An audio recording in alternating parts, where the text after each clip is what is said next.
Hello ಮಕ್ಕಳೇ, so a warm welcome to each and everybody for PW Kannada class 9th and 10th YouTube channel. ನಾನು ನಿಮ್ಮ mathematics mentor Vaishnavi. ಎಲ್ಲರೂ ಹೇಗಿದ್ದೀರಾ? ಚೆನ್ನಾಗಿದ್ದೀರಾ ಅಲ್ವಾ? ಚೆನ್ನಾಗಿದ್ದೀರಾ ಅಂತಾನೆ ನಾನು ಅನ್ಕೊಳ್ತಿದ್ದೀನಿ. ಅಷ್ಟೇ ಅಲ್ಲದೆ ಚೆನ್ನಾಗಿ ಓದ್ತಿದ್ದೀರಾ, ಬರೀತಿದ್ದೀರಾ, ನಿಮ್ಮ ಎಲ್ಲ ಕಾನ್ಸೆಪ್ಟ್ಗಳು ಕ್ಲಿಯರ್ ಆಗ್ತಿದೆ ಅಂತಾನು ನಾನು ಅನ್ಕೊಂತಿದ್ದೀನಿ. All right. ಸೊ ನಿಮಗೆಲ್ಲ ಗೊತ್ತಿದೆ, ಹಿಂದಿನ ಸೆಷನ್ ಒಳಗೆ ನಾವೇನು ಕಲ್ತಿದ್ವಿ, ಇಂಟ್ರೊಡಕ್ಷನ್ ಟು ಯೂಕ್ಲಿಡ್ಸ್ ಜಿಯೋಮೆಟ್ರಿ ಅನ್ನೋಂಥ ಚಾಪ್ಟರ್ನ ಡಿಸ್ಕಸ್ ಶುರು ಮಾಡಿದ್ವಿ. ಏನೇನು ಕಲ್ತ್ವಿ ಅಲ್ಲಿ ಅಂದರೆ ಯೂಕ್ಲಿಡ್ಸ್ ಡೆಫಿನೇಷನ್ಸ್ಗಳ ಬಗ್ಗೆ ನೋಡಿದ್ವಿ. ಹೌದಾ? ಅಂದರೆ ಯೂಕ್ಲಿಡ್ಸ್ ಆಕ್ಸಿಮ್ಸ್ ಆಗಿರ್ಬೋದು, ಪಾಸ್ಟುಲೇಟ್ಸ್ ಆಗಿರ್ಬೋದು, ಅದನ್ನೆಲ್ಲ ನಾವು ನೋಡಿದ್ವಿ. ಅಷ್ಟೇ ಅಲ್ಲದೆ ಒಂದು ಟೈಮಲ್ಲಿ ಈ ಒಂದು ಜಾಮಿಟ್ರಿ ಯಾವ ಮಟ್ಟಿಗಿತ್ತು, ಜನ ಯಾವ ರೀತಿ ಅರ್ಥ ಮಾಡ್ಕೊಂಡಿದ್ರು, ಅಂದರೆ ಸಿವಿಲೈಸೇಷನ್, ನಾವು ಹಲವಾರು ಸಿವಿಲೈಸೇಷನ್ ಓದಿದ್ವಿ. ಹೌದಾ? ನೀವು ಸೋಷಿಯಲ್ ಸ್ಟಡೀಸ್ ನೋಡಿದಾಗ ಹಲವಾರು ಸಿವಿಲೈಸೇಷನ್ಸ್ ಬರುತ್ತೆ.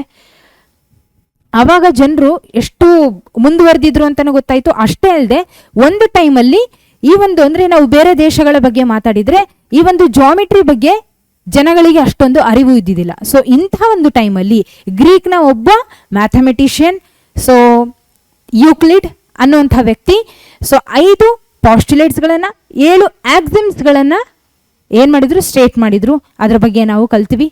ಫೈನ್. ಸೊ ಅದನ್ನು ಒಂದು ಸಲ ಕ್ವಿಕ್ಕಾಗಿ ರಿವೈಸ್ ಮಾಡೋಣ. ಬಟ್ ಅದಕ್ಕಿಂತ ಮುಂಚೆ ಇವತ್ತಿನ ಸೆಷನ್ ಒಳಗೆ ನಾವು ಏನನ್ನು ಕಲಿತಿದ್ದೀವಿ ಅಂತ ನೋಡಿಕೊಂಡು ಮುಂದುವರಿಯೋಣ. ಓಕೆ.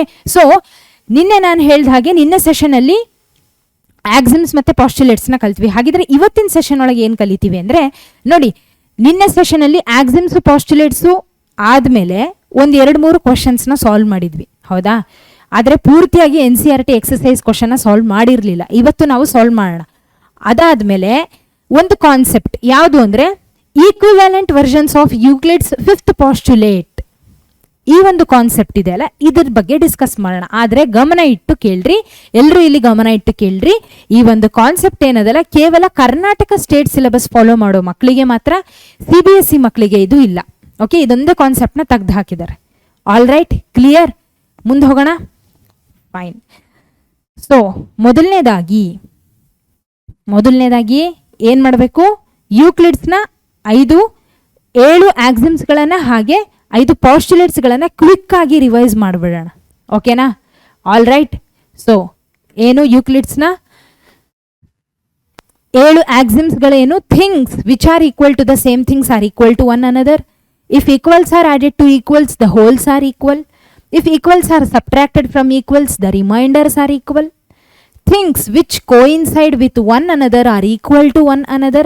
ಹೌದಾ? ಹಿಂದಿನ ಸೆಷನಲ್ಲಿ ಇದ್ರ ಬಗ್ಗೆ ಎಲ್ಲ ಚೆನ್ನಾಗಿ ಡಿಸ್ಕಸ್ ಮಾಡಿದ್ವಿ. ಒಂದು ವೇಳೆ ನೀವು ವಿಡಿಯೋ ನೋಡಿಲ್ಲ ಅಂದರೆ ಅದನ್ನು ಇನ್ನೊಮ್ಮೆ ನೋಡ್ಕೊಂಡು ಬನ್ನಿ, ಆಯಿತಾ? So the whole is greater than the part. Things which are double of the same things are equal to one another. Things which are halves of the same things are equal to one another. ಇದನ್ನೆಲ್ಲ ನಾವು ನಿನ್ನೆ ಸೆಷನಲ್ಲಿ ನೋಡಿದ್ವಿ. ಅಷ್ಟೇ ಅಲ್ಲದೆ 5 ಪಾಸ್ಟುಲೇಟ್ಸ್ಗಳು. ಹೌದಾ? So ಯೂಕ್ಲಿಡ್ಸ್ನ 5 postulate, ಅದರಲ್ಲಿ ಮೊದಲನೇದೇನು, a straight line may be drawn from any point to any other point. ಅಷ್ಟೇ ಅಲ್ಲದೆ ಯೂಕ್ಲಿಡ್ ಈ ಒಂದು ಪಾಸ್ಟುಲೇಟ್ನ ಯಾವುದ್ರ ಮೇಲೆ ಅಸಂಪ್ಷನ್ ಮಾಡಿದ್ರು ಅಂದರೆ there is a unique line joining 2 distinct points. ಹೌದಾ? ಸೊ ಒಂದು ಲೈನ್ ಜಾಯ್ನ್ ಆಗಬೇಕಂದ್ರೆ 2 ಡಿಸ್ಟಿಂಕ್ಟ್ ಪಾಯಿಂಟ್ಸ್ ಇರಬೇಕು ಅಂತ ಈ ಒಂದು ಏನಂತ ಹೇಳ್ತದೆ, ಈ postulate A straight line may be drawn from any point to any other point. 2 ಲೈನ್ಗಳಿದ್ರೆ ಮಾತ್ರ ಒಂದು ಲೈನ್ ಆಗುತ್ತೆ. ಅದೇ ರೀತಿ ಒಂದು ಪಾಯಿಂಟಿಂದ ಹಲವಾರು ಲೈನ್ಗಳು ಪಾಸ್ ಆಗ್ತವೆ. ಹೌದಾ? ಒಂದು ಪಾಯಿಂಟಿಂದ ಸಾಕಷ್ಟು ಲೈನ್ಗಳು ಪಾಸ್ ಆಗುತ್ತೆ ಅನ್ನೋದನ್ನ ಫಸ್ಟ್ ಪಾಸ್ಟುಲೇಟ್ ಹೇಳುತ್ತೆ. ಇನ್ನು ಎರಡನೇದು, a terminated line can be produced indefinitely. ಹೌದಾ? ಟರ್ಮಿನೇಟೆಡ್ ಲೈನ್ನ ನಾವು ಇಂಡೆಫಿನೈಟ್ ಆಗಿ ಪ್ರೊಡ್ಯೂಸ್ ಮಾಡ್ಬೋದು 2 ಕಡೆ ಅನ್ನೋದನ್ನ ಎರಡನೇ ಪಾಸ್ಟುಲೇಟ್ ಹೇಳುತ್ತೆ. ಮೂರನೇದು, a circle can be drawn with any centre and with any radius. ಅದನ್ನು ನೋಡಿದ್ವಿ ನಿನ್ನೆ. ಹೌದಾ? A circle can have any centre and any radius. All right angles are equal to one another. ಹೌದಾ? ಎಲ್ಲ ರೈಟ್ ಆಂಗಲ್ಸು ಒಂದಕ್ಕೊಂದು ಖಂಡಿತ ಈಕ್ವಲ್ ಇರುತ್ತೆ, ಅದು ಯಾವುದೇ ರೈಟ್ ಆಂಗಲ್ಸ್ ತೊಗೊಂಡ್ರು ಅಷ್ಟೇ. ಇನ್ನು 5th ಪಾಸ್ಟುಲೇಟ್, ಇದನ್ನ ಪ್ಲೇಫೇರ್ಸ್ ಅಂತನೂ ಅಂತಾರೆ. ಸೊ ಎದಕ್ಕೆ ಈ ರೀತಿಯಾಗಿ ಅಂತಾರೆ ಅಂತ ಹೇಳಿ ಕಮೆಂಟಲ್ಲಿ ಹಾಕಿ. So if a straight line falling on 2 straight lines makes the interior angles on the same side of it taken together less than the two right angles, then the two straight lines if produced indefinitely meet on that side on which the sum of angles is less than the two right angles. ಹೌದಾ? So ಎರಡು ಲೈನ್ಸ್ಗಳ ಮೇಲೆ ಒಂದು transversal line ಬಂತು ಅಂದರೆ, so ಯಾವುದಾದ್ರೂ ಅಂದರೆ ಎರಡು ಭಾಗ ಇರುತ್ತೆ. ಹೌದಾ? ಈ ಕಡೆ ಒಂದು ಈ ಕಡೆ ಒಂದು ಎರಡು ಭಾಗ ಇದೆ. ಯಾವುದಾದ್ರೂ ಒಂದು ಭಾಗನ ಅದರಲ್ಲಿ ಇರ್ತಕ್ಕಂಥ ಎರಡು ಇಂಟೀರಿಯರ್ ಆಂಗಲ್ಸ್ಗಳ sum less than 180 degree, two right angles ಅಂದರೆ less than 180 degree, angle P plus angle Q less than 180 degree ಇದ್ದರೆ ಏನಾಗುತ್ತೆ, ಈ ಎರಡೂ ಲೈನ್ಗಳನ್ನು ನಾವು ಪ್ರೊಡ್ಯೂಸ್ ಮಾಡ್ತಾ ಹೋದರೆ ಅವು ಒಂದು ಕಡೆ ಎರಡು ಮೀಟ್ ಆಗ್ತವೆ. ಹೌದಾ? ಇದು ನಮ್ಮ ಫಿಫ್ತ್ ಪಾಸ್ಟುಲೇಟ್. ಅರ್ಥ ಆಯ್ತಾ? ಸೊ ಈಗ ನಾವು ಕ್ವೆಶನ್ ಕಡೆಗೆ ಹೋಗೋಣ.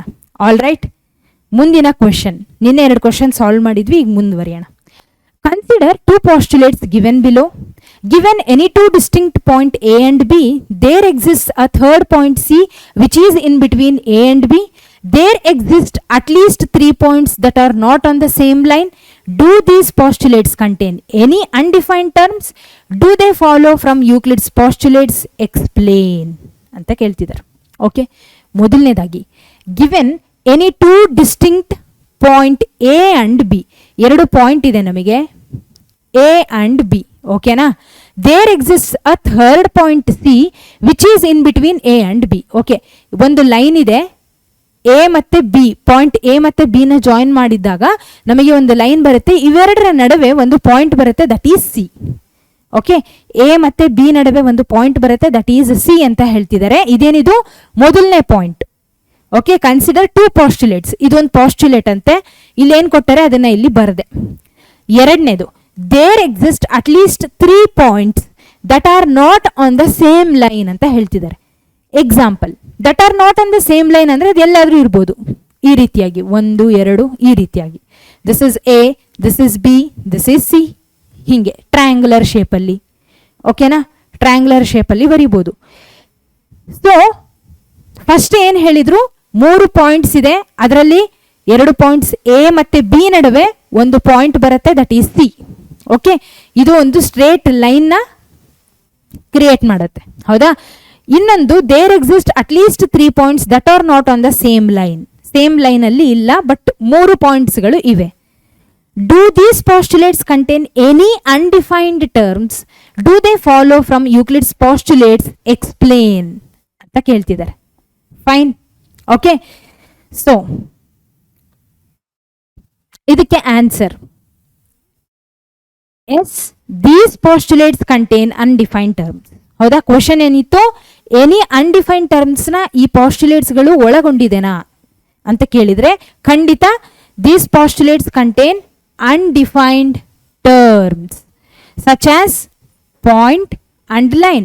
ನಾವು ನಿನ್ನೆ ನೋಡಿದ್ವಿ ಅನ್ಡಿಫೈನ್ಡ್ ಟರ್ಮ್ಸ್ಗಳು ಯಾವುದ್ಯಾವುದು, ಪಾಯಿಂಟ್ ಆಗಿರ್ಬೋದು, ಹೌದಾ, ಲೈನ್ ಆಗಿರ್ಬೋದು, ಪ್ಲೇನ್ ಆಗಿರ್ಬೋದು. ಇವುಗಳನ್ನು ನಾವು ಪ್ರಾಕ್ಟಿಕಲ್ ಆಗಿ ನೋಡ್ತೀವಿ, ವಿಜುವಲೈಸ್ ಮಾಡ್ತೀವಿ, ಆದರೆ ಎಕ್ಸಾಕ್ಟ್ ಆಗಿ ಹಿಂಗೆ ಅಂತ ಹೇಳಿ ಹೇಳಲಿಕ್ಕಾಗಲ್ಲ. ಪಾಯಿಂಟನ್ನ ಹೆಂಗೆ ಹೇಳ್ತೀರಾ ನೀವು?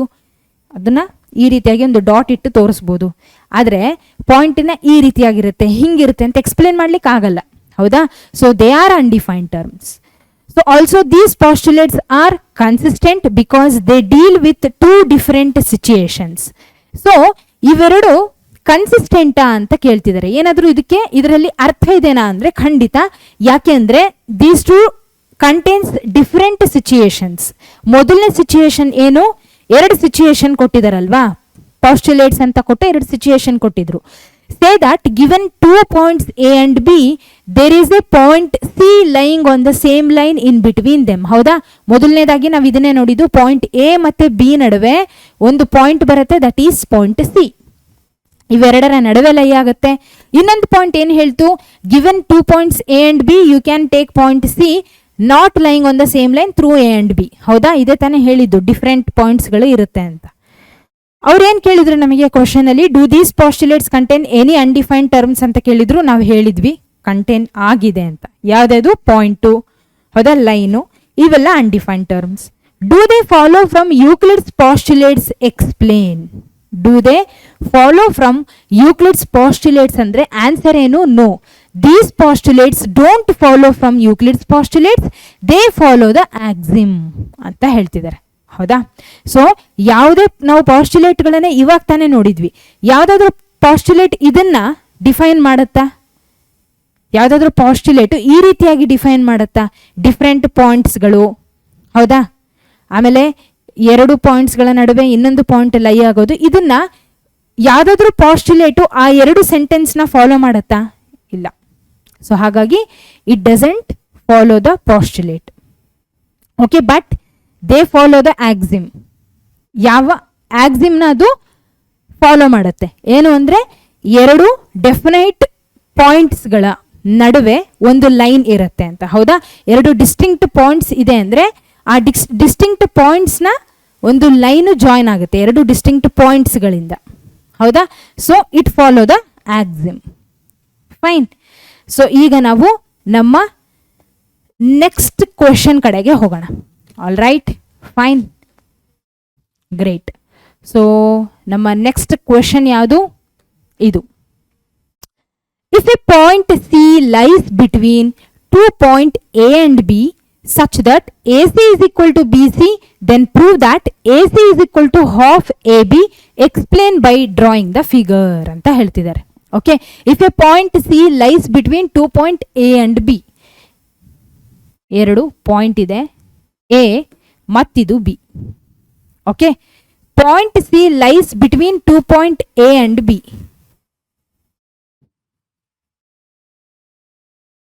ಓಕೆ, ಒಂದು ಕೆಲಸ ಮಾಡ್ತೀನಿ. ಹಾಂ, ಓಕೆ, ಇವೆರಡರ ನಡುವೆ ಪಾಯಿಂಟ್ ಸಿ ಲೈ ಆಗುತ್ತೆ, ಎ ಮತ್ತು ಬಿ ನಡುವೆ ಪಾಯಿಂಟ್ ಸಿ ಲೈ ಆಗುತ್ತೆ, such that A C is equal to B C ಅಂತ ಹೇಳ್ತಿದ್ದಾರೆ.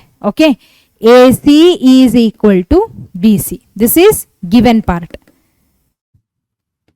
Okay, this is given part. A C is equal to B C. Then prove that A C is equal to half A B. Explain by drawing the figure. Okay, ಫಿಗರ್ನ draw ಮಾಡೀವಿ. ಈಗ ಏನು ತೋರಿಸ್ಬೇಕು? A C is equal to half A B ಅನ್ನೋದನ್ನ ನಾವು prove ಮಾಡಬೇಕು. Fine. Okay, so A C is equal to B C ಇದೆ, ಹೌದಾ? All right. ನೋಡಿ, ನಾನು ಎ ಬಿನ ಏನಂತ ಬರಿಬೋದು? ಎ ಬಿನ A C plus B C ಅಂತ ಬರಿಬೋದು, ಕರೆಕ್ಟಾ? ಎ ಬಿನ ನಾನು A C plus B C ಅಂತ ಬರಿತೀನಿ, ಕರೆಕ್ಟಾ? ಆವಾಗಲೇ ಅದು ಎ ಬಿ ಆಗೋದು. ಈಗ A C is equal to B C. ಏನು? A C is equal to B C ಇದೆ. ಹಾಗಿದ್ರೆ ನಾನೇನು ಮಾಡ್ತೀನಿ? ಈ ಎ ಸಿಗೆ ಇನ್ನೊಂದು ಎ ಸಿನ ಆ್ಯಡ್ ಮಾಡ್ತೀನಿ. ಅದೇ ರೀತಿ ಬಿ ಸಿಗೆ ನಾನು ಇನ್ನೊಂದು ಎ ಸಿನ ಆ್ಯಡ್ ಮಾಡ್ತೀನಿ. ಏನು ಮಾಡ್ತಿದ್ದೀನಿ? ಎ ಸಿ ಮತ್ತು ಬಿ ಸಿ ಎರಡು ಈಕ್ವಲ್ ಅಂತ ಹೇಳ್ತಿದ್ದಾರೆ. ಇದಕ್ಕೆ ನಾನು ಇವೆರಡರಲ್ಲಿ ಯಾವುದನ್ನ ತಗೋಬಹುದು? ನಾನು ಎ ಸಿ ತಗೊಂಡೆ. A C plus A C is equal to B C plus A C. ಈ ಎ ಸಿನ ಎರಡೂ ಕಡೆಗೂ ಆ್ಯಡ್ ಮಾಡ್ತಿದ್ದೀನಿ. ಓಕೆ, ಇವಾಗ ಏನು ಬರುತ್ತೆ? 2 times of A C is equal to A C plus B C ಅಂದ್ರೆ ಏನು? ಎ ಬಿ, ಕರೆಕ್ಟಾ? A C plus B C ಅಂದ್ರೆ ಏನು? It is nothing but A B. So ಈಗ ನಾನು A C is equal to ಈ 2ನ right hand ಸೈಡಿಗೆ ಕಳಿಸಿದಾಗ ಹಾಫ್ ಎ ಬಿ ಬಂತು. ನಮಗೆ ಏನು ಪ್ರೂವ್ ಮಾಡಲಿಕ್ಕೆ ಹೇಳಿದ್ರು ಅವರು? ನಮಗೆ ಏನನ್ನ ಪ್ರೂವ್ ಮಾಡಲಿಕ್ಕೆ ಕೇಳಿದ್ರು? A C is equal to half A B ಅನ್ನೋದನ್ನ ಪ್ರೂವ್ ಮಾಡ್ಲಿಕ್ಕೆ ಕೇಳಿದ್ರು, ಹೌದಾ? ಕರೆಕ್ಟಾ? ಪ್ರೂವ್ ಮಾಡಿದ್ವಿ. ಫೈನ್, ಇಷ್ಟೇ ಸಿಂಪಲ್. ಏನು ಮಾಡಿದ್ವಿ? ಎ ಸಿನ ಎರಡೂ ಕಡೆಗೂ ಆ್ಯಡ್ ಮಾಡಿದ್ವಿ. ಇದು 2 ಎ ಸಿ ಆಯಿತು, ಇದು ಎ ಬಿ ಆಯಿತು. So A C will be equal to half A B. Fine, ಓಕೆನಾ? ಅರ್ಥ ಆಯ್ತಾ? ಇವಾಗ ನೆಕ್ಸ್ಟ್ ಕ್ವಶನ್ ಕಡೆಗೆ ಹೋಗೋಣ. In question 4, point C is called a midpoint of the line segment AB. Prove that every line segment has one and only one midpoint ಅಂತ ಹೇಳ್ತಿದ್ದಾರೆ. Question 4 ಬಂದ್ಬಿಟ್ಟು ಇದು. This is our 4th question. Okay. All right. So this is our 4th question. So ಇವಾಗ ಏನು solve ಮಾಡ್ತಿದೀವಲ್ಲ, ಇದು 5th question. So ಹಾಗಿದ್ರೆ ನಾವೇನ್ ಮಾಡ್ಬೇಕೀಗ ಅಂದ್ರೆ, point C is called A mid point of line segment A B ಅಂತ ಹೇಳ್ತಿದ್ದಾರೆ, ಹೌದಾ? So ನಾವು ಈ ಒಂದು ಕ್ವೆಶನ್ ಅಬ್ಸರ್ವ್ ಮಾಡಿದಾಗ, ಈ ಒಂದು ಕ್ವೆಶನ್ ಅಲ್ಲಿ ಇರ್ತಕ್ಕಂಥ ಫಿಗರ್ನ ಅಬ್ಸರ್ವ್ ಮಾಡಿದಾಗ point C is the mid point of line A B, ಹೌದಾ? ಇದನ್ನೇ ನಾನು ಇಲ್ಲಿ ಮತ್ತೆ ಬರಿತೀನಿ. ಇದನ್ನ ಇನ್ನೊಮ್ಮೆ ಇಲ್ಲಿ ಡ್ರಾ ಮಾಡ್ತಿದ್ದೀನಿ. Okay, so this is point A, this is point B, this is point C ಅಂತ ಇಟ್ಕೊಳ್ರಿ, ಆಯ್ತಾ? Point C is called a midpoint of the line segment AB. Prove that every line segment has one and only one midpoint ಅನ್ನೋದನ್ನ ಇವಾಗ ನಾವು prove ಮಾಡಿ ತೋರಿಸ್ಬೇಕು. Okay, ಒಂದು line ಸೆಗ್ಮೆಂಟ್ಗೆ ಕೇವಲ ಒಂದೇ ಮಿಡ್ ಪಾಯಿಂಟ್ ಇರುತ್ತೆ, ಕೇವಲ ಒಂದಿರುತ್ತೆ ಅನ್ನೋದನ್ನ ನಾವು ಪ್ರೂವ್ ಮಾಡಬೇಕು.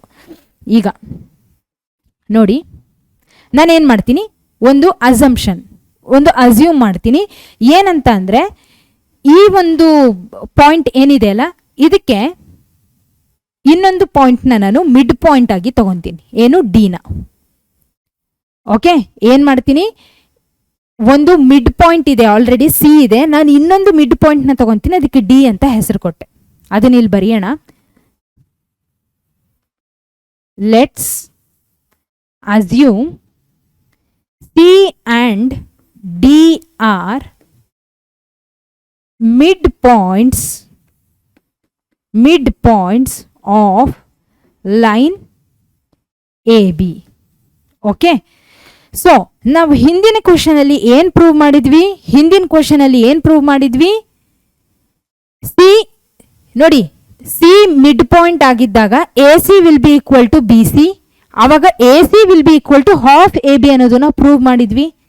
ಸೊ ಈಗ ನಾನೇನು ಮಾಡ್ತೀನಿ ಅಂದರೆ, ವೆನ್ C is midpoint, ಏನಾಗುತ್ತೆ, AC is equal to CB. ಹೌದಾ, AC is equal to CB. ಹೌದಾ, ಆವಾಗ ನಾನು ಏನಂತ ಹೇಳ್ಬೋದು, AC is equal to CB ಇರುತ್ತೆ when C is the midpoint. ಆವಾಗ AC will be equal to half AB. ಕರೆಕ್ಟಾ, ಇದನ್ನ ಬರ್ಕೋಬೋದಾ ನಾನು, ಯಾಕೆಂದ್ರೆ ಪ್ರೂವ್ ಮಾಡಿದ್ವಲ್ಲ. So this question is linked with question 4. So question 4 ಅಲ್ಲಿ ನಾವೇನು ಪ್ರೂವ್ ಮಾಡಿದ್ವೋ ಅದನ್ನು ಇಲ್ಲಿ ನಾವು ತಗೋಬಹುದು. So A C will be equal to half A B, right. Okay, so ಅದೇ ರೀತಿ ನಾನು ಇವಾಗ ಇನ್ನೊಂದು ಮಿಡ್ ಪಾಯಿಂಟ್ನ ಅಸ್ಯೂಮ್ ಮಾಡಿದ್ನಲ್ಲ, ಯಾವುದನ್ನ, when D is a midpoint, D midpoint ಆಗಿದ್ದಾಗ ಏನಾಗುತ್ತೆ, A D will be equal to D B. ಕರೆಕ್ಟಾ, so A C is equal to C B ಇದ್ದಾಗ A C will be half A B. ಅದೇ ರೀತಿ D midpoint ಆಗಿದ್ದಾಗ A D will be equal to D B. ಹಾಗಿದ್ರೆ A D will be equal to half D B. ಇದು ಕೂಡ ಇದಕ್ಕೆ apply ಆಗ್ತದೆ, right. ಕರೆಕ್ಟಾ, ಸೊ ಡಿ ಮಿಡ್ ಪಾಯಿಂಟ್ ಆಗಿದ್ದಾಗ A D will be equal to half, sorry D B ಅಂತ ಬರ್ದಿದ್ದೀನಲ್ಲ, this will be equal to half A B. Okay, so this will be equal to half A B. Okay, fine. So A D will be equal to half A B, A C is equal to half A B. Okay, so A C is equal to C B ಯಾವಾಗಿರುತ್ತೆ, when C is the midpoint. A D will be equal to D B ಯಾವಾಗಿರುತ್ತೆ, when D is the midpoint. So ಯಾವಾಗ A C is equal to half A B ಆಗುತ್ತೋ ಅದೇ ರೀತಿ A D will be equal to half A B, right. ಹೌದಾ, okay. So ಇವಾಗ ನಾವು ಏನಂತ ಹೇಳ್ಬೋದು ಕಡೆಯದಾಗಿ ಅಂದರೆ, A C is equal to half A B ಇದೆ, ಅದೇ ರೀತಿ A D is equal to half A B ಇದೆ. It means A D will be equal to A C. ಕರೆಕ್ಟಾ, A D will be equal to A C, A D will be equal to A C. ಕರೆಕ್ಟಾ, A C ಮತ್ತು A D equal ಅಂತ ಹೇಳ್ಬೋದು. ಯಾಕೆ ಅಂದರೆ ನೋಡಿ, half A B ಎರಡೂ ಕಡೆಯಲ್ಲೂ ಇದೆ, ಯಾವುದಕ್ಕೆ, ಎ ಡಿ ಮತ್ತು ಎ ಸಿಗೆ. ಸೊ ನಾವು ಯೂಕ್ಲಿಡ್ಸ್ನ ಆಕ್ಸಿಯಮ್ನ ನೋಡಿದ್ವಿ, ಏನಂತ, things which are equal to same things are equal to one another, therefore A D will be equal to A C. ಆದರೆ A D will be equal to A C ಹೇಗಾಗ್ಲಿಕ್ಕೆ ಸಾಧ್ಯ, D ಇಲ್ಲಿದೆ, this is A D, C ಇದ್ರ ಮುಂದೆ ಇದೆ, D ಮುಂದೆ ಇದೆ, this is A C. ಆದರೆ ಎರಡು ಈಕ್ವಲ್ ಹೇಗಾಗುತ್ತೆ ಅಂದರೆ, ನಮಗೆ ಒಂದು ಪಾಯಿಂಟ್ ಗೊತ್ತು, ಅದೇನು ಅಂದರೆ, ಪಾಯಿಂಟ್ ಅಂದರೆ ಆಕ್ಸಿಮ್ ಗೊತ್ತು, ಏನು, things which coincide with one another are equal to one another. ಇದರ ಅರ್ಥ ಸಿ ಮತ್ತು ಡಿ ಎರಡು ಕೋಇನ್ಸೈಡ್ ಆಗುತ್ತೆ.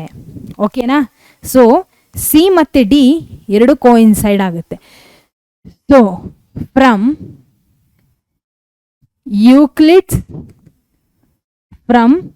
ಯೂಕ್ಲಿಡ್ಸ್ ಆಕ್ಸಿಮ್, ಹೌದಾ? ಸೊ ಇಲ್ಲಿದೆ. So this is fourth axiom, ಹೌದಾ? Yes. So things which coincide with one another are equal to one another. So ಇದರ ಆಧಾರದ ಮೇಲೆ ನಾವು ಏನಂತ ಹೇಳ್ಬೋದು? From Euclid's fourth axiom we can say AC is equal to AD. ಅಂದ್ರೆ AC is equal to AD ಯಾವಾಗ ಆಗುತ್ತೆ?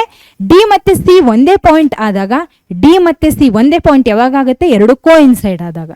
All right, ಇಷ್ಟು ಅರ್ಥ ಆಯ್ತಾ? Okay, fine. ಈಗ ನಾವು ನೆಕ್ಸ್ಟ್ ಕ್ವಶನ್ ಕಡೆಗೆ ಹೋಗೋಣ. ಸೊ ನಮ್ಮ ನೆಕ್ಸ್ಟ್ ಕ್ವಶನ್ ಏನು? If AC is equal to BD then prove that AB is equal to CD ಅಂತ ಹೇಳ್ತಿದ್ದಾರೆ. ಓಕೆ, ಸೊ ಏನು ಕೊಟ್ಟರೆ ನಮಗೆ? ನಾನು ಆಗಲೇ ಹೇಳ್ದ ಹಾಗೆ AC is equal to BD ಅಂತ ಕೊಟ್ಟರೆ, ಹೌದಾ? ಸೊ ಫಿಗರ್ ಸಹಿತ ಕೊಟ್ಟರೆ. ಈಗ ಪ್ರೂವ್ ಮಾಡಬೇಕಾಗಿರೋದೇನು? AB is equal to CD ಅನ್ನೋದನ್ನು. All right, okay. So given ಏನು ಕೊಟ್ಟರೆ? Given so AC is equal to BD, ಹೌದಾ? Okay, fine. ಈಗ ನೋಡ್ರಿ, AB ನಾವೇನು ಪ್ರೂವ್ ಮಾಡಬೇಕು? AB is equal to CD ಅನ್ನೋದನ್ನು. ರೈಟ್. ನಾನು ಈ AC ಏನಿದೆ ಅಲ್ಲ, ಇಲ್ಲಿಂದ ಇಲ್ಲಿವರೆಗೂ ಈ AC ನಾನು ಏನಂತ ಬರೀಬೋದು?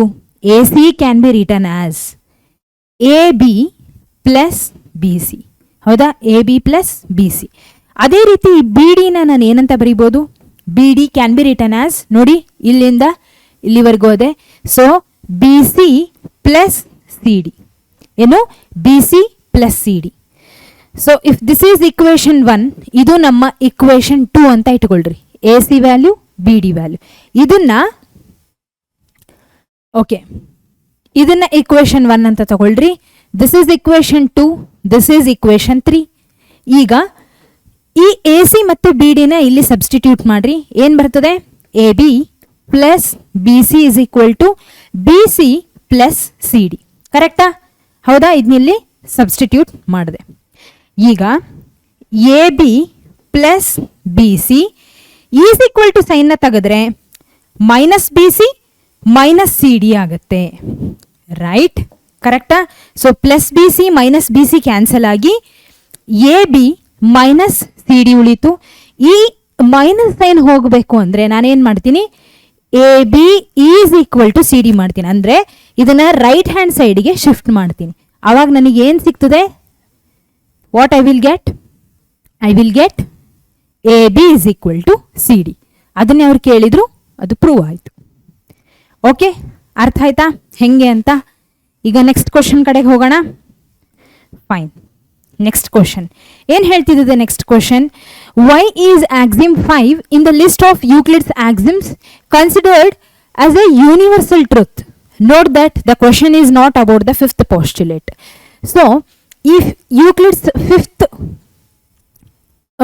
ಆಕ್ಸಿಮ್ ಏನಿದೆ ಅಲ್ಲ, ಯೂಕ್ಲಿಡ್ಸ್ 5th ಆಕ್ಸಿಮ್ ಏನಿತ್ತು? Euclid's 5th axiom, the whole is greater than the part, ಹೌದಾ? ಸೊ ಆಕ್ಸಿಮ್ 5 ಏನು? The whole is greater than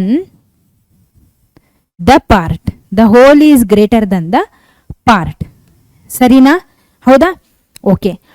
so ಇದನ್ನು ನಾವು ಯೂನಿವರ್ಸಲ್ ಟ್ರೂತ್ ಅಂತ ಯಾಕೆ ಕರಿತೀವಿ ಅಂತ ಕೇಳ್ತಿದ್ದಾರೆ. ಇಲ್ಲಿ ನೋಡ್ರಿ, ನಾನು ನಿಮಗೆ ಅವಾಗ ಈ ಒಂದು ಆಕ್ಸಿಮ್ 5ನ ಎಕ್ಸ್ಪ್ಲೇನ್ ಮಾಡಬೇಕಾದ್ರೆ ಒಂದು ಎಕ್ಸಾಂಪಲ್ನ ಕೊಟ್ಟಿದೆ. ಎಕ್ಸಾಂಪಲ್, ನಮ್ಮ ಹತ್ರ ಒಂದು ಕೇಕ್ ಇದೆ ಅಂದರೆ ಇದರಲ್ಲಿ ಒಂದಿಷ್ಟು ಭಾಗನ ನಾನು ಕಟ್ ಮಾಡಿ ಯಾವುದಾದ್ರೂ ಬೇರೆ ಹುಡುಗಿಗೆ ಕೊಡ್ತೀನಿ. ಓಕೆನಾ? ನನ್ನ ಫ್ರೆಂಡಿಗೆ ಕೊಡ್ತೀನಿ. ಅವಾಗ ಏನಾಗುತ್ತೆ? ಇದು ಉಳಿದಂಥ ಭಾಗ ಏನಿದೆ ಅಲ್ಲ, ಇದು ಈ ಕಟ್ ಮಾಡಿ ಕೊಟ್ಟಿದ್ನಲ್ಲ ಕೇಕಲ್ಲಿ ಪಾರ್ಟ್ನ, ಅದಕ್ಕಿಂತ ಚಿಕ್ಕದೋ ದೊಡ್ಡದೋ? ಖಂಡಿತ ದೊಡ್ಡದು, ಹೌದಾ? ಹಾಗಿದ್ರೆ ಇದಕ್ಕೆ ಯಾವ ವ್ಯತ್ಯಾಸನೂ ಬರಲ್ಲ, ಹಾಗಿದ್ರೆ ಯಾವ ವ್ಯತ್ಯಾಸನೂ ಬರಲ್ಲ. ಇದರ ಅರ್ಥ ಏನು, ಇದು ಈ ಒಂದು ಪಾರ್ಟ್ಗಿಂತ ದೊಡ್ಡದಾಗಿರ್ಬೇಕು. ಹೌದಾ? ಸೊ ಇದಕ್ಕಿಂತ ಇದು ದೊಡ್ಡದಾಗಿ ಇರಬೇಕು. ಈ ಒಂದು ಚಿಕ್ಕ ಪಾರ್ಟ್ ದೊಡ್ಡ ಪಾರ್ಟ್ಗಿಂತ ದೊಡ್ಡದಾಗಿದ್ದಾಗ ಮಾತ್ರ the whole is greater than the part ಅಂತ ಹೇಳ್ಬೋದು. ಹೌದಾ? ಸೊ ನಾವು ಒಂದಿಷ್ಟು ಭಾಗನ ತೆಗೆದ್ರೂ ಅದಕ್ಕೇನೋ ವ್ಯತ್ಯಾಸ ಬೀಳಲ್ಲ ಅನ್ನೋ ಕಾರಣಕ್ಕೆ the whole is greater than the part ಅದು ನಮಗೆ ಗೊತ್ತಿದೆ ಕೂಡ. ಯಾಕೆಂದ್ರೆ ಪ್ರಾಕ್ಟಿಕಲ್ ಆಗಿ ನಾವು ನೋಡ್ತೀವಿ. ನೀವು ಬೇರೆ ಯಾವುದಾದ್ರು ಎಕ್ಸಾಂಪಲ್, ಒಂದು ಚಾಕ್ಲೇಟ್ ಇದೆ ಅಂತ ಇಟ್ಕೊಳ್ರಿ. ಇಷ್ಟು ದೊಡ್ಡ ಚಾಕ್ಲೇಟ್ ಇದೆ, ಇದರಲ್ಲಿ ಇಷ್ಟು ಭಾಗನ ತೆಗೆದುಕೊಟ್ರೆ ನಮಗೇನಾದರೂ ತೊಂದರೆ ಆಗುತ್ತಾ? ಇಲ್ಲ. ಯಾಕೆ, ಏನು ತೊಂದರೆ ಆಗುತ್ತಾ ಅಂದರೆ ಅದರ ಅರ್ಥ ಏನು, ಇದಕ್ಕಿಂತ ಇದು ದೊಡ್ಡದು. ಹೌದು, ಕರೆಕ್ಟಾ? ಹೌದು. ಸೊ ಹಾಗಾಗಿ ಹೋಲ್ ಯಾವಾಗಲೂ ಪಾರ್ಟ್ಗಿಂತ ದೊಡ್ಡದಾಗೇ ಇರುತ್ತೆ. All right, okay, fine. So ಈಗ ನಮ್ಮ ಎಕ್ಸಸೈಸ್ NCERT ಎಕ್ಸಸೈಸ್ ಕ್ವಶನ್ಸ್ ಇಲ್ಲಿಗೆ ಮುಗೀತು. ಈಗ ನಾವು ನೆಕ್ಸ್ಟ್ ಟಾಪಿಕ್ ಕಡೆಗೆ ಹೋಗೋಣ. ಸೊ ನಮ್ಮ ನೆಕ್ಸ್ಟ್ ಟಾಪಿಕ್ ಯಾವುದು ಅಂದರೆ equivalent versions of Euclid's fifth postulate. Okay, so ಏನು ಹೇಳುತ್ತೆ ಯೂಕ್ಲಿಡ್ಸ್ ಫಿಫ್ತ್ ಪಾಸ್ಟುಲೇಟ್, ಅದನ್ನ ಮುಂದೆ ಸ್ವಲ್ಪ ದಿವಸ ಆದಮೇಲೆ later on the fifth postulate was modified as under. Fifth postulate ಏನಿತ್ತಲ್ಲ ಅದನ್ನ ಮಾಡಿಫೈ ಮಾಡಿದ್ರು. ಯಾವ ರೀತಿಯಾಗಿ ಅಂದರೆ ಈ ರೀತಿಯಾಗಿ, for every line L and for every point P not lying on L there exist a unique line M passing through P and parallel to L. ಏನು ಹೇಳ್ತಿದ್ದಾರೆ, ಎರಡು ಲೈನ್ ಅದೇ, ಒಂದು ಎಮ್ ಅಂತ ಇನ್ನೊಂದು ಎಲ್ ಅಂತ. ಈ ಪಾಯಿಂಟ್ ಪಿ ಏನದಲ್ಲ ಇದು ಎಲ್ ಮೇಲೆ ಲೈ ಆಗಲ್ಲ, ಬಟ್ ಪಾಯಿಂಟ್ ಲೈನ್ ಎಮ್ ಮೇಲೆ ಲೈ ಆಗುತ್ತೆ. ಯಾವುದು? ಪಾಯಿಂಟ್ ಪಿ ಲೈನ್ ಎಮ್ ಮೇಲೆ ಲೈ ಆಗುತ್ತೆ, ಎಲ್ ಮೇಲೆ ಲೈ ಆಗಲ್ಲ. Okay, for every line L for every point P not lying on L there exist a unique line M passing through P and parallel to L ಅಂತ ಹೇಳ್ತಿದ್ದಾರೆ. ಅರ್ಥ ಆಯ್ತಾ? So this will be parallel to L. So this P will be parallel to L, M kuda parallel to L. Okay, so two distinct intersecting lines cannot be parallel to the same line. Okay, so this is actually a theorem.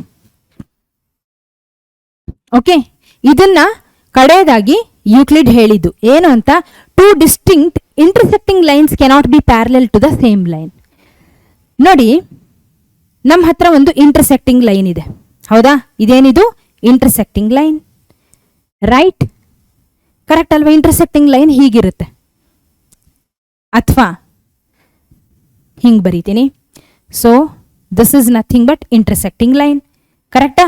ಈ intersecting line ಏನಿದೆ ಅಲ್ಲ, two distinct intersecting lines cannot be parallel to the same line ಅಂತ ಹೇಳ್ತಿದ್ದಾರೆ.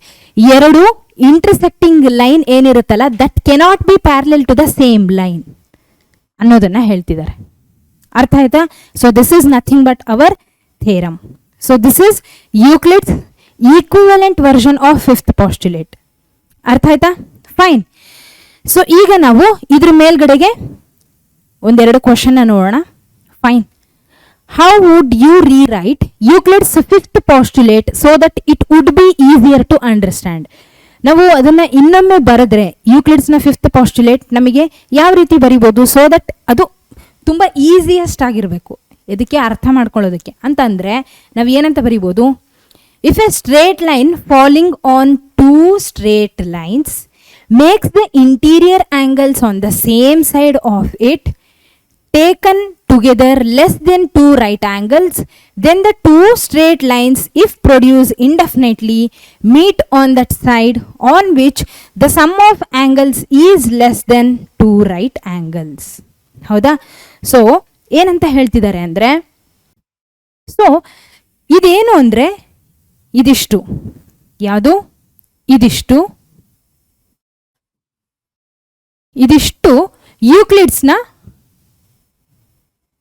Fifth postulate. ಏನು? ಯೂಕ್ಲಿಡ್ಸ್ನ fifth postulate. ಇದನ್ನ ಈಸಿಯಾಗಿ ಹೆಂಗೆ ಹೇಳ್ಬೋದು ಅಂತಂದ್ರೆ ಈ ರೀತಿಯಾಗಿ ಹೇಳ್ಬೋದು. If two lines intersect the third line, ನಮ್ಮ ಹತ್ರ ಎರಡು ಲೈನ್ ಇದೆ. ಈ ಎರಡು ಲೈನ್ಗಳು two lines intersect the third line. ನೋಡಿ, ಈ ರೀತಿಯಾಗಿ ಒಂದು ಸ್ಟ್ರೇಟ್ ಲೈನ್ ನ ಎರಡು ಲೈನ್ ಇಂಟರ್ಸೆಕ್ಟ್ ಮಾಡ್ತಿದೆ. In such a way that the sum of the interior angles, the sum of the interior angles, ಇವೆರಡರ ಆಂಗಲ್ಸ್, ಇದು ಆಂಗಲ್ ಪಿ ಅಂತ ತಗೊಳ್ರಿ, ಇದು angle Q. So the sum of the interior angles is less than 180 degree, then the lines will intersect. ಯಾವಾಗ ಈ ಎರಡೂ interior ಆಂಗಲ್ಸ್ಗಳ sum less than 180 degree ಇರುತ್ತೋ ಆವಾಗ ದ ಲೈನ್ಸ್ ವಿಲ್ ಇಂಟರ್ಸೆಕ್ಟ್ ಅಂತ ಹೇಳ್ತಿದ್ದಾರೆ. ಹೌದಾ, ಈ ಎರಡೂ ಲೈನ್ಗಳು ಈ ಒಂದು ಲೈನ್ನ ಇಂಟರ್ಸೆಕ್ಟ್ ಮಾಡುತ್ತೆ. ಯಾವಾಗ ಅಂದರೆ ಇವುಗಳ ಇಂಟೀರಿಯರ್ ಆಂಗಲ್ಸ್ ಏನಿದೆ ಅಲ್ಲ, it should be less than 180 degree ಇದ್ದಾಗ.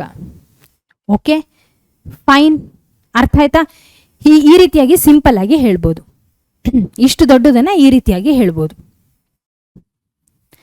All right. ಸೊ ನಮ್ಮ next question, does Euclid's fifth postulate imply the existence of parallel lines? Explain ಅಂತ ಕೇಳ್ತಿದ್ದಾರೆ. ಪ್ಯಾರಲಲ್ ಲೈನ್ಸ್ನ ಅದು ಹೇಳುತ್ತಾ ಅಂದರೆ ಪ್ಯಾರಲಲ್ ಲೈನ್ಸ್ಗಳ ಬಗ್ಗೆ ಯೂಕ್ಲಿಡ್ಸ್ ಫಿಫ್ತ್ ಪಾಸ್ಟುಲೇಟ್ ಏನಾದರೂ ಫೋಕಸ್ ಮಾಡುತ್ತಾ ಅಂತ. ಹೌದಾ, ಖಂಡಿತ. ಯಾಕೆ ಅಂದರೆ ಎರಡು ಲೈನ್ಗಳಿದೆ, ಇದ್ರ ಮೇಲ್ಗಡೆಗೆ ನಾನು ಒಂದು ಲೈನ್ನ ಡ್ರಾ ಮಾಡಿದೆ. ಹೌದಾ, these are two parallel lines. ಇದ್ರ ಮೇಲ್ಗಡೆಗೆ ಒಂದು ಟ್ರಾನ್ಸ್ವರ್ಸಲ್ ಲೈನ್ ಬಂದಾಗ ಈ ಸೋ ಫಾರ್ಮ್ಡ್ ಇಂಟೀರಿಯರ್ ಆಂಗಲ್ಸ್ ಏನಿರುತ್ತಲ್ಲ, ಇದು P plus Q. If it is less than 180 degree ಇದ್ರೆ ಅವಾಗ ಏನಾಗುತ್ತೆ? P plus Q less than 180 degree ಇದ್ರೆ ಅವಾಗ ಏನಾಗುತ್ತೆ? These two lines will intersect. ಹೌದಾ, ಮೀಟ್ ಆಗುತ್ತೆ ಎರಡು. ರೈಟ್, ಯಾವಾಗ less than 180 degree, P plus Q less than 180 degree ಇದ್ರೆ. If it is equal to 180 degree ಅವಾಗ ಏನಾಗುತ್ತೆ? ಇವೆರಡು ಲೈನ್ಸ್ ಪ್ಯಾರಲಲ್ ಆಗುತ್ತೆ. ಹೌದಾ? So yes, Euclid's fifth postulate imply the existence of parallel lines. ಯಾಕೆ ಅಂದರೆ because if the two lines intersect the third line in such a way that the sum of the interior angles is less than 180 degree, then the two lines intersect each other. Less than, ಇಲ್ಲಿ ವಿಷಯ ಇಷ್ಟೇ, interior angles less than 180 degree ಇದ್ರೆ ಎರಡು lines meet ಆಗಿ intersect ಆಗುತ್ತೆ. If the interior angles sum of interior angles 180 degree equal ಇದ್ರೆ ಅವಾಗ ಎರಡು ಲೈನ್ಸು ಪ್ಯಾರಲಲ್ ಆಗಿರ್ತವೆ. Okay, don't intersect, in other words we can say they are parallel. Okay, ಇಷ್ಟು ಅರ್ಥ ಆಯ್ತಾ? All right, fine. ಓಕೆ ಮಕ್ಕಳೇ, ಸೊ ದಿಸ್ ಈಸ್, ಹೌದಾ, so this is all about our introduction to Euclid's geometry chapter.